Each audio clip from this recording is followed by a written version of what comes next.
Okay, now this video is to explain Judy's solo hiking, because as you know, we both did solo hiking, but Judy actually did it for 1 week longer. So she's just going to talk about it, and then after the video we're going to run all of her photos that she took along the way. Yeah. So I headed off from Lake Tekapo, was where I started solo hiking, and I'll just do the points of difference. Nikki's shown all of her great footage, and we basically did the same thing, just at slightly different timing. But probably the main difference from Tekapo is I hiked it. Most people actually bike that section, so I did the hiking. And people do ask about, well, how do you hike it? It used to be really hard because you used to have to do 55 kilometres or something ridiculous from Lake Tekapo to Twizel. There's now a campsite, and I did camp there, but don't think you've got a full facility campsite. It's basically somewhere you're allowed to put your tent, and there's water. So that's a campsite, but at least it's somewhere designated that you can camp at. So it's split it. That's about 32 kilometres in. And then I hiked to Twizel, and then I did the third day to Lake... I stayed at Lake Middleton. There's a campsite, really lovely. It's a little lake next to the great big lake.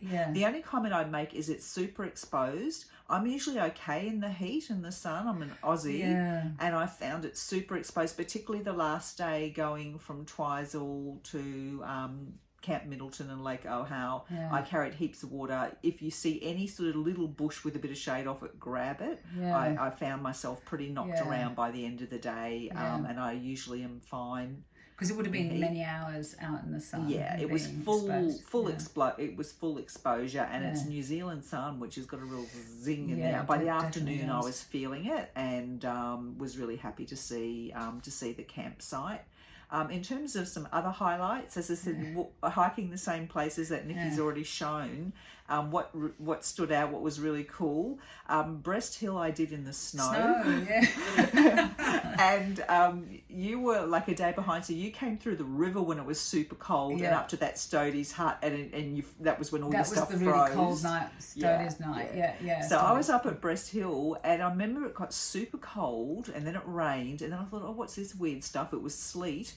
And then the snow started, and because we're purists, of course I had to go the full Breast Hill track and not the four-wheel drive track, the easy one. And I thought, oh yeah, it's just a bit of sleet. So by the time I hit Breast Hill, it snowed. I've got some photos. It just slowly got heavier, and in the end it was covered in snow along the track.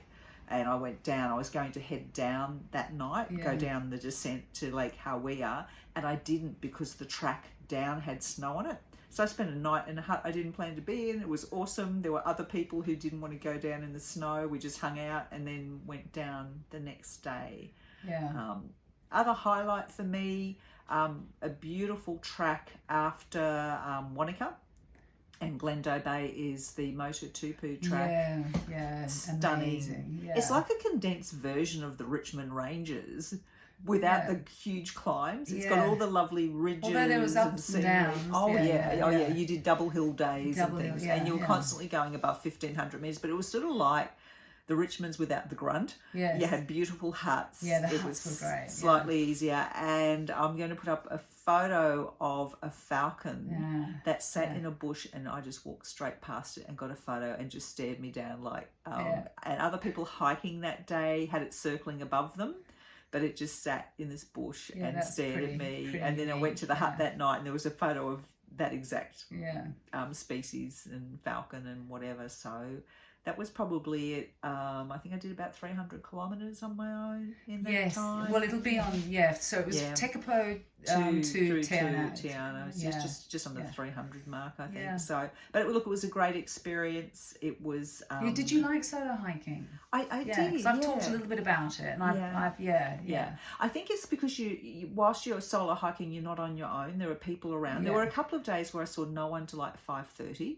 So there's a couple of days in in the middle where it was like, wow, am I the only person out here on the TA? And it can was a feel bit like that sometimes. weird. Can't it? Yeah. But you sort of bounced around people all the time. Yeah. Nikki and I actually, since we've caught up, chatted about it and said, because we were both on our own, we probably made us engage more with other hikers and hang more and do things, and it makes you that little bit more social. Yes, rather than just always relying on each other for We probably interacted more. And what was really cool is people that we both met have bounced around each other and go, I know Judy, and I know Nikki. I kept hearing what she was doing. So people sort of come back and forth depending on when they have their days off. Yes. So that was really nice as well. She had people coming forward or kept people dropping back if they had a day off when I didn't. So we'll put some photos up. Yeah, photos will be coming up next, and then after that it'll be the videos of Judy and I, walking together again. They're heading out from Anau. Anau, yes. All right. Okay. Well, I think that's it. Yeah. Yep. Well, good. Okay.